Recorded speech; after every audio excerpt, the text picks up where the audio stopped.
Hey, have you ever thought about hiring an assistant or a substitute and you're just like, I don't know what kind of rules or regulations that I should really put on them? Well, stick around because I'm going to go over an employee handbook and let you know the key essential things that you really should have in your employee handbook. Coming up next.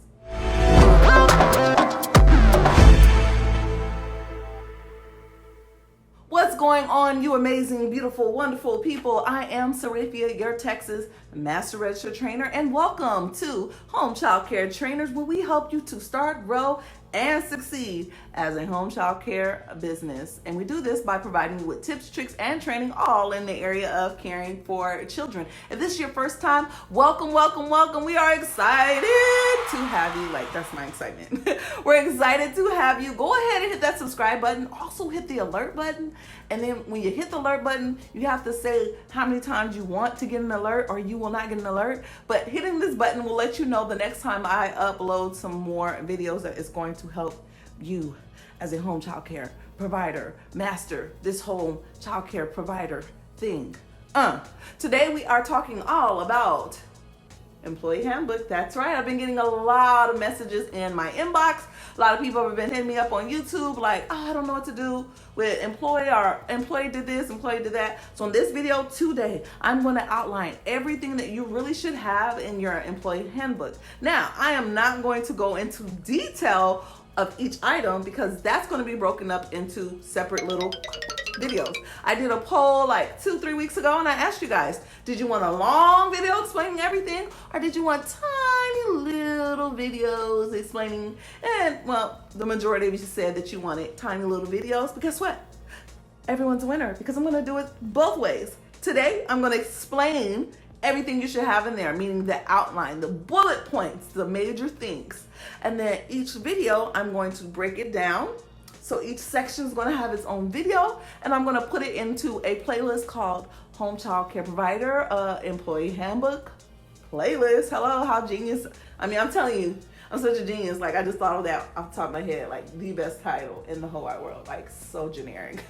But anyway, and then after I'm finished chopping up all the videos and putting them into nice little, cute little bite size so you can eat it, and I'm not giving you so much to eat, then I'm going to do the long video that starts from beginning to end so that we cover everything. And then we're going to slap that in the playlist and boop, boop, boop, boop. You will have your own playlist on how to create an employee handbook and what needs to be in there. Hey, make sure you check out Parent Policy Handbook video just in case you haven't, and you'll get an idea of exactly how we're going to do it. But no more talking. Let's dive right on in.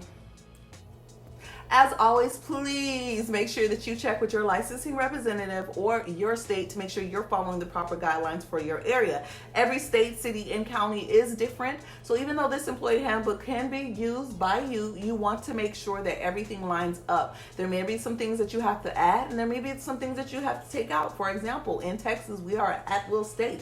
If you don't know what that means, that's because you're not in Texas.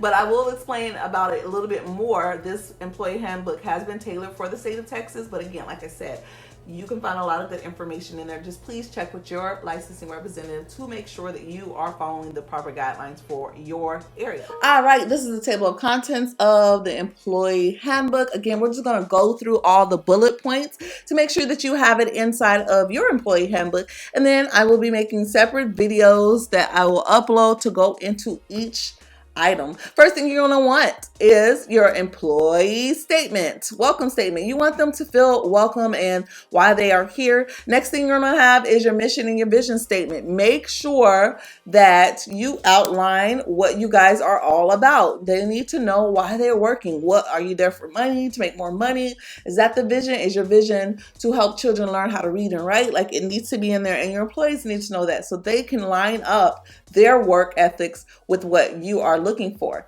Your employment statement of policy, you want to make sure you have that in there as well. And basically your employment statement of policy, real quick, is going to explain things like your at-will employment, your statement of policy, like how they'll be treated fairly. You also want to put in there your equal opportunity employment. That is required for your states because you want to make sure that people understand that you're not going to not hire them based on their religion, based on their ethnic background. So all of those things are going to to be really important.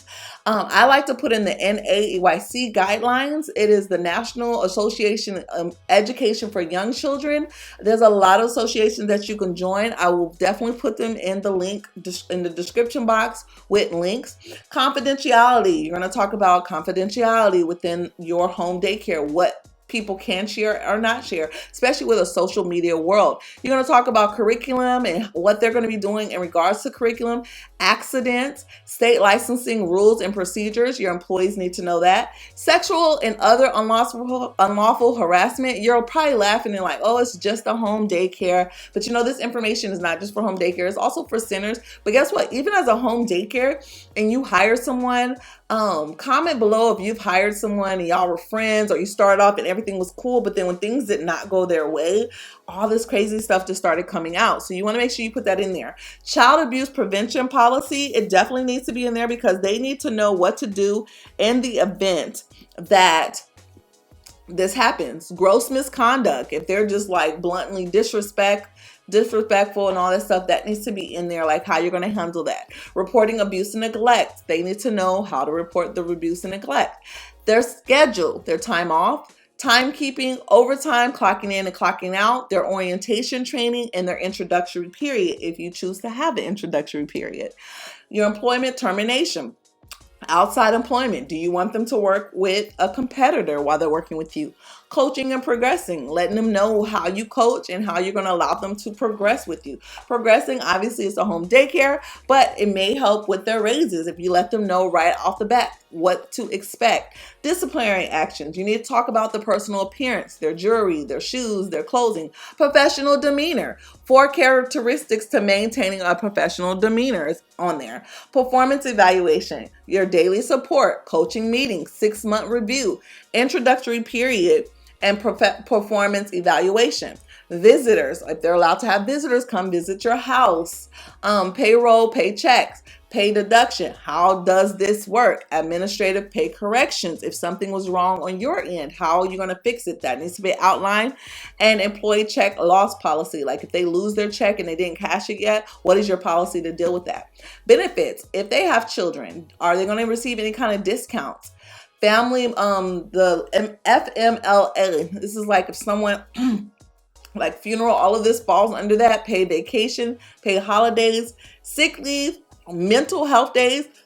Excuse me. I added mental health days because as childcare providers, you should be taking a mental health day off, and so should your staff. And you should be letting them know if it's going to be a paid mental health day off. Most people don't. They'll do it for centers, but you need to let them know they have to take a mental health day. Jury duty, if they have jury duty and they're scheduled to work, how are you going to deal with that? Funeral leave, general policies, use of equipment in the vehicle. So if you are a home daycare and you are providing pickup and drop-off services, you need to have explanations on that. Your insurance, using stuff within the daycare, your computers, your Google Hub, your printer, like things break. No solicitation. If letting them know that they can't be providing work things to the parents, like not bothering them.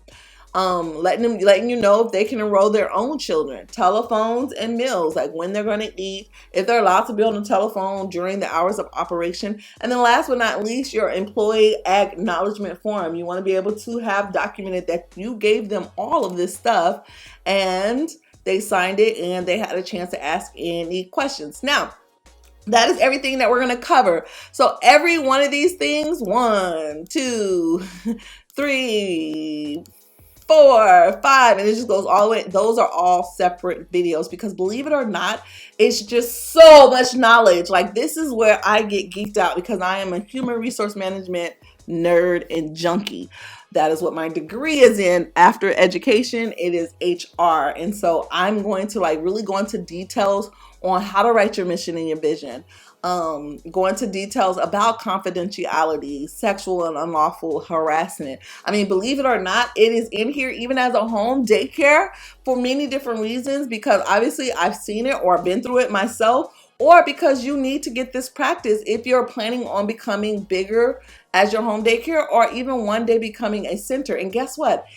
This applies for any business. It could be if you own a gym, it could be anything. You have to have an employee handbook. So this really can apply for any business. So that's why we have it done like this. There you have it. You stuck it out. So thumbs up for you. Question of the day. Do you have a substitute? Do you have an assistant?